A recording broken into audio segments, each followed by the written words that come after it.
अस्सलाम वालेकुम।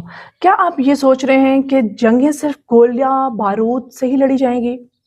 नहीं, इस दौर में जंगें किसी मुल्क की ज़राअत, उस मुल्क की खुराक और उस मुल्क को माशी तौर पे कमज़ोर बनाने के लिए भी लड़ी जा रही हैं, जिसकी मिसाल हमें इराक, ईरान और बहुत सारे दूसरे ममालिक में नज़र आ रहा है।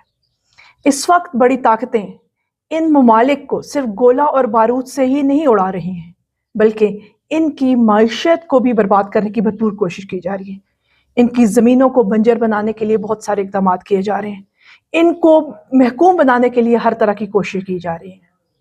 और किसी भी मुल्क की मईशत को कमज़ोर बनाना अब कोई मुश्किल नहीं रहा।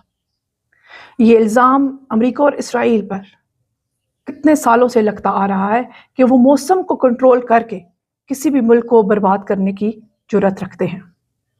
इसकी मिसाल हमें पिछले दिनों में एक नज़र आई, जिसमें देखा गया कि जब ईरान ने अमेरिका के और इसराइल के जो रडार सिस्टम था उसके ऊपर हमला किया, तो एक इलेक्ट्रिकल जो दीवार थी उसको तोड़ डाला, जो उन इलाकों के अंदर तमाम मौसम और तमाम चीज़ों को कंट्रोल कर रही थी और उन ममालिक को माशी तौर पर कमज़ोर बना रही थी।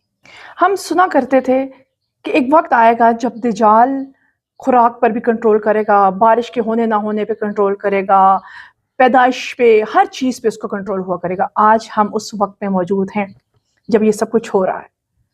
पिछले दिनों जब ईरान ने यूएई में मौजूद अमेरिका और इसराइल का रडार सिस्टम, जिसको सीक्रेट क्लाउड सीडिंग सेंटर भी कहा जाता है, जब तबाह बर्बाद किया तो दुनिया की आंखें खुल गई। इस रडार सिस्टम के थ्रू ईरान, इराक और तमाम मुतहदा इलाकों में अमेरिका वहाँ के जो क्लाउड्स थे, वहाँ की जो बारिशें थीं, उन पर कंट्रोल रखता था और उसका मकसद सिर्फ और सिर्फ इन इलाकों को बंजर बनाना, इनकी ज़मीनों को बंजर बनाना और इन्हें माशी तौर पे कमज़ोर करना था। इसलिए आजकल आपको मुख्तलिफ लफ्ज़ सुनने को मिलेंगे, जिसमें silent war, weather is a weapon, weather warfare, ये सब यही है। इस वीडियो में आज मैं आपको इन सारों की हकीकत बताऊंगी और बताऊंगी कि ये किस तरह से काम कर रहे हैं।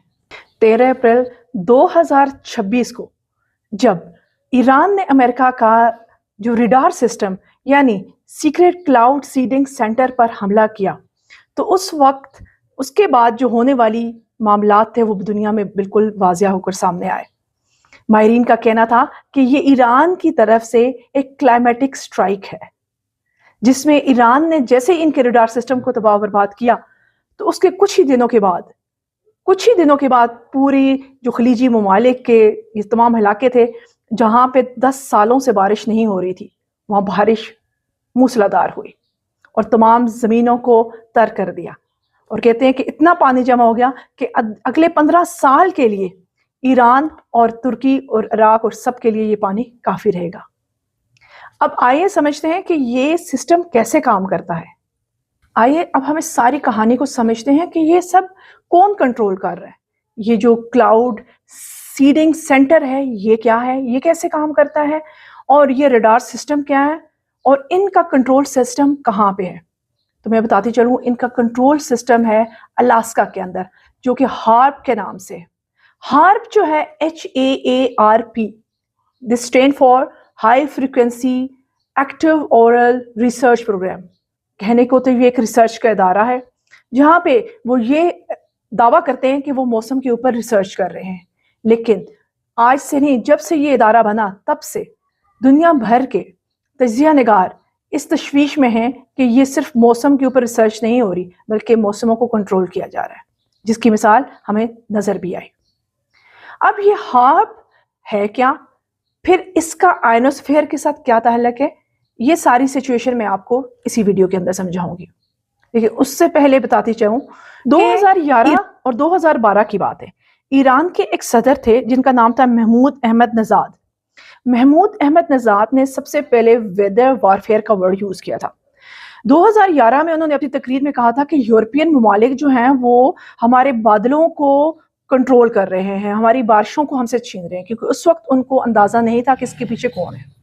फिर 2012 की तकरीर में उन्होंने इसको वेदर वेपन का नाम दिया और उन्होंने कहा اسرائیل اور کچھ ہمارے پڑوسی ممالک میں نے آپ کو جیسے بتایا کہ یو اے ای جہاں پہ یہ ریڈار سسٹم انہوں نے قائم کیا ہوا تھا، یہ کلاؤڈ سیڈنگ سینٹر جو تھا جو سارے موسموں کو کنٹرول کر رہا تھا، تو اس وقت انہوں نے کہا کہ یہ جو ہیں ہمارے موسم کو کنٹرول کر رہے ہیں۔ پھر اس کے بعد کیا ہوا کہ ایک اور ایرانی سول ڈیفنس سسٹم کے چیف جو ہیں غلام رضا جلالی، انہوں نے کہا کہ بادلوں کو اسرائیل اور ایک پڑوسی ملک اسٹرلائز کر رہے ہیں، یعنی بھانج کر رہے ہیں۔ وہ کہہ رہے تھے کہ بارش ہمارے ملک تک نہیں پہنچتی، اس سے پہلے ہی ہمارے بادل خالی ہو جاتے ہیں۔ یہ تو تھا کچھ پس منظر جو ان تمام باتوں کو ثابت کرتا ہے۔ اب ہم جانتے ہیں کہ ہارپ کیسے جیو انجینئرنگ کو اور کلاؤڈ سیڈنگ کو یوز کر کے دنیا کے موسم کو کنٹرول کرتا ہے۔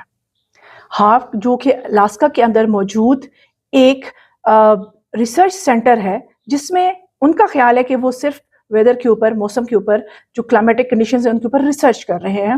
وہ کیا کرتے ہیں ان کے نزدیک کہ کلاؤڈ سیڈنگ کے تھرو جو بادلوں کے اندر موجود موئسچر ہے ان کے اوپر سلور آیوڈائڈ اور پوٹاشیم آیوڈائڈ کو اور اس کے ساتھ جو خشک برف ہوتی ہے یا اس کو اسپرے کیا جاتا ہے راکٹس کے تھرو، ایئر کرافٹس کے تھرو، اور جب ان کو اسپرے کیا جاتا ہے تو وہاں ان بادلوں کے اندر موجود جتنا بھی موئسچر ہوتا ہے وہ کرسٹلز، آئس کرسٹلز میں کنورٹ ہو جاتا ہے۔ پھر یہ آئس کرسٹلز جو ہیں بعد میں بارش یا برف برساتی ہیں۔ اب ہارپ کیا کرتا ہے اور ہارپ کس پہ مشتمل ہے؟ ہارپ بیسیکلی اسٹرانگ اینٹیناز پہ مشتمل ایک بہت بڑا ریسرچ سینٹر ہے۔ اب یہ ہارپ کے جو اینٹیناز ہوتے ہیں یہ اسٹرانگ قسم کی بیمز جنریٹ کرتے ہیں۔ یہ بیمز جا کے آئنوسفیئر کو گرم کرنے کا کام کرتی ہیں۔ تجزیہ نگاروں کا کہنا ہے کہ ہارپ آئنوسفیئر کو گرم کر کے دنیا کو تباہی کی طرف لے کے جا رہا ہے، جیسے دنیا کے اندر سیلاب لانے، آندھیاں، طوفان، ارتھ کوئک، یہ سب کے سب اسی کے تھرو کنٹرول ہو رہے ہیں۔ اب یہاں پہ میں آپ کو تھوڑا سا ہارپ کے بارے میں بتاؤں کہ ہارپ جو کہ اسٹرانگ قسم کی ریڈیشن یعنی بیم آف لائٹ کو آئنوسفیئر کے اندر بھیجتا ہے، تو آئنوسفیئر کے اس حصے کو گرم کرتا ہے، اور تجزیہ نگاروں کے مطابق یہ جو بیم ہارپ آئنوسفیئر کے اندر بھیجتا ہے یہ بالکل ایسے ہی کام کرتی ہیں کہ جیسے مائکرو ویو اوون کام کرتا ہے، اور پھر اس کے تھرو وہاں ہوا کا پریشر ہے اس کو کنٹرول کیا جاتا ہے، اور پھر اس علاقے میں بارش برسانی ہے، نہیں برسانی، یا جو سچویشن بھی قائم کرنی ہے وہ سب یہ کنٹرول کر رہا ہوتا ہے۔ اب ذرا دیکھتے ہیں کہ آئنوسفیئر کیا چیز ہوتی ہے۔ آئنوسفیئر اللہ تعالیٰ کی بنائی ہوئی ایک لیئر ہے جو ہماری زمین سے تقریباً 60 سے لے کے 1000 کلومیٹر تک واقع ہے، اور یہ اللہ تعالیٰ کی طرف سے ایک بہت بڑے انعام ہے زمین کے لیے، جو زمین کے لیے ایک ڈھال کا کام کرتی ہے۔ یہ تمام جو ریڈیو ویوز ہوتی ہیں ان کو ڈائریکٹ کرتی ہے زمین کی طرف۔ آئنوسفیئر کے اندر جو گیسز موجود ہوتی ہیں یہ الیکٹریکلی چارجڈ ریڈیشنز ہوتی ہیں، تو اس لیے ہارپ ان آئنوسفیئر کی الیکٹریکلی چارج گیسز کو یوز کر کے اپنی کاروائی کر رہے ہیں۔ اب کلاؤڈ سیڈنگ کس مقاصد کے لیے کی جا سکتی تھی یا اس کے فوائد کیا تھے؟ بیسیکلی جب یہ کام سٹارٹ ہوا تو اس کا ایک مقصد تو وہ تھا کہ جو بنجر زمینیں ہیں دنیا کے اندر ان کو آباد کیا جائے، ان کو سیراب کیا جائے، اور دوسرا مقصد یہ تھا کہ جو ایئرپورٹ کے ارد گرد دھند جمع ہو جاتی ہے اس پہ قابو پایا جا سکے اور حادثات سے جو ایئرپلینز وغیرہ ہوتے ہیں ان کو بچایا جا سکے۔ لیکن وقت گزرنے کے ساتھ ساتھ اس کا استعمال غلط ہوتا گیا اور یہ کنورٹ ہو گیا سائلنٹ وار یا ویدر وارفیئر کے اندر۔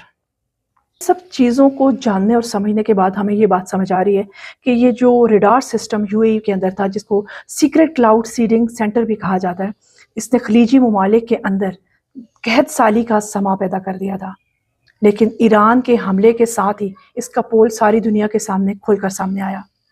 تو کہنے کی بات یہ ہے کہ یہ کس طرح سے یہ اسرائیلی، یہ امریکن دنیا کو تکلیف پہنچانے، دنیا کے اندر تباہی اور بربادی لانے میں مصروف ہے۔